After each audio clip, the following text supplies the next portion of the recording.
Dana White has lost all sense of reality when it comes to Jon Jones, and we've known this for the past couple of months. I mean, Dana White has been absolutely meat riding Jon, and in any interview Dana does, whether it's a post-fight press conference or anything, he seems to really big up Jon Jones. Did I mention to you guys that Jon Jones is the greatest of all time?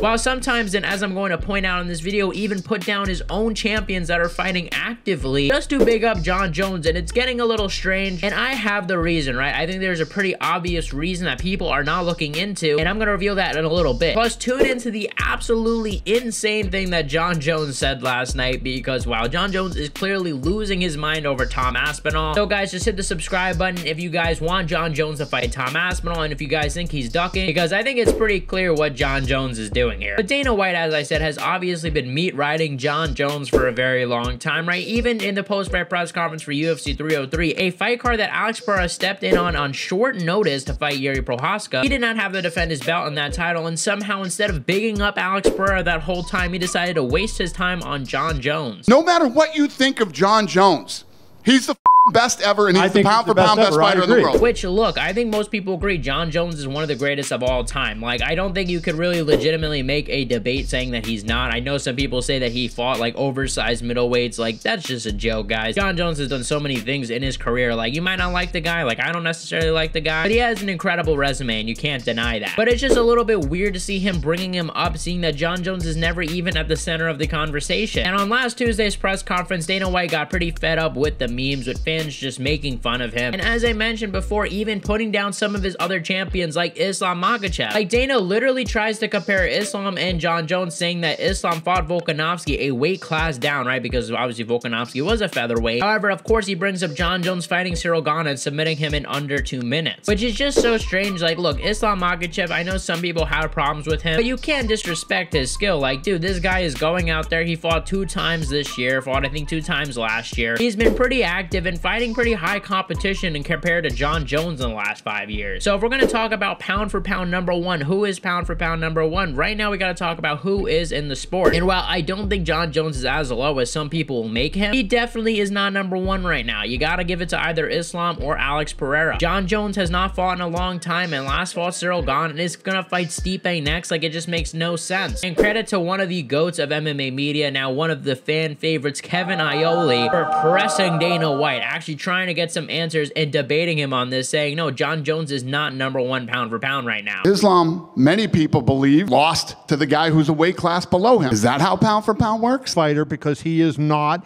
an active fighter. He has fought one time in over 4 years. He is an active fighter. He just got injured. He was going in. But he hasn't fought. And he was going in to fight at heavyweight again. But of course, it went nowhere with Dana White. He was not willing to talk to the reporters, even talking over them, which he got called out for later on. Here's the argument. You could say that we don't know anything. Jon Jones is active. Don't know. No, see, that's what you do. You talk over us, so we can't answer. I apologize. You go ahead. But as I said, Tom Aspinall and Jon Jones is really heating up, because Jon Jones, as I said something so unbelievable. Tom Aspinall was posted on Instagram, you know, in an interview talking about Jon Jones, of course, because that is always the number 1 question. And I guess Jon Jones got pretty sick of this and decided to clap back in a way that I did not expect. I promise you guys, this screenshot is real. Jon Jones commented on Instagram saying, "This dude literally has my large black cock in his mouth every week. I'm flattered. I absolutely guarantee he will not win more world champions than me. That is truly all that matters at the end of the day. There's been many champions, no one like me. I sleep good at night." Which is insane. Like, was Jon Jones on a bender typing this? Like, this is something like Conor McGregor would tweet out. And as I recapped in my last video, Jon Jones last posted apparently that he was getting off Instagram and tossed his phone in the water. Like, what did he do right afterwards? Like, fucking dive for that phone? Because all this guy has done since is post on Instagram, tweet on Twitter. So much for staying off social media. But Tom Aspinall, I think, got the last laugh in this situation. It is showing how intense the beef is getting between these two. Tom Aspinall replied to this comment saying, "John's right. He won so many more world champions than me, ...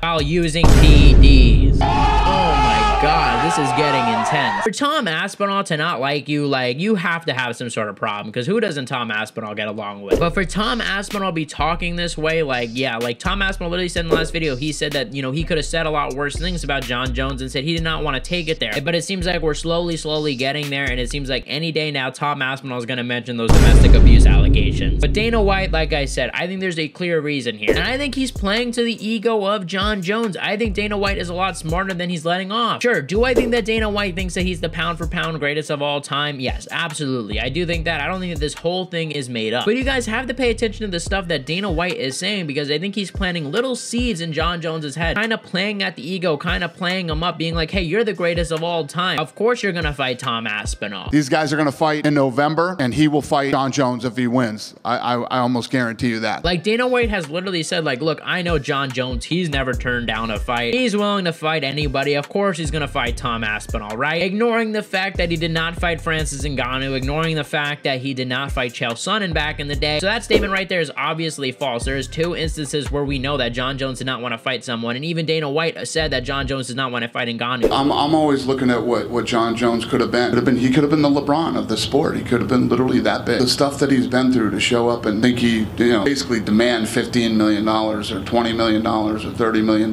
It's crazy. So right off the bat, we know that that's a lie, and Dana White would know that's a lie, right? He's not an idiot. He's not forgetting this. He's lying. Why? Because I think he does want to make this Jon Jones and Tom Aspinall fight, and I think he realizes, like, look, Jon is a particular kind of fighter that I think really does like people feeding off his ego. For instance, it really did seem like that Jon Jones became a lot less interested in the Tom Aspinall fight when Tom Aspinall went up to him in person, and I do think that this is because Tom Aspinall did not show him a lot of respect. I think if you talk nicely to Jon, he will more likely be in a better mood and able to talk about these things and be more willing to take these fights, which is absolutely insane to me that somebody could be this insecure that they want this much validation from the world. And I'm not saying I agree with Jon Jones, just saying if you look at Jon Jones' behavior, I think Dana White knows this as well, and I actually think it's really smart. I think he's really manipulating Jon Jones. Actually, it's pretty crazy, and I do think that if Jon Jones does retire at MSG, I think Dana White is going to say how he did not want to take the Tom Aspinall fight to big up Tom Aspinall, but we want to see the Tom Aspinall fight, and I think that's the only fight that makes sense. Let me know what you guys think in the comment section below, guys. Do you guys agree, disagree? Check out my last video where I talked about Dana White freaking out on Merab about his cut. Also check out my other video talking about Magomed Ankalaev ducking Alex Pereira potentially. Thank you guys for watching. You guys are the best fan base in MMA. Let me know what you guys think in the comment section below, and I'll see you guys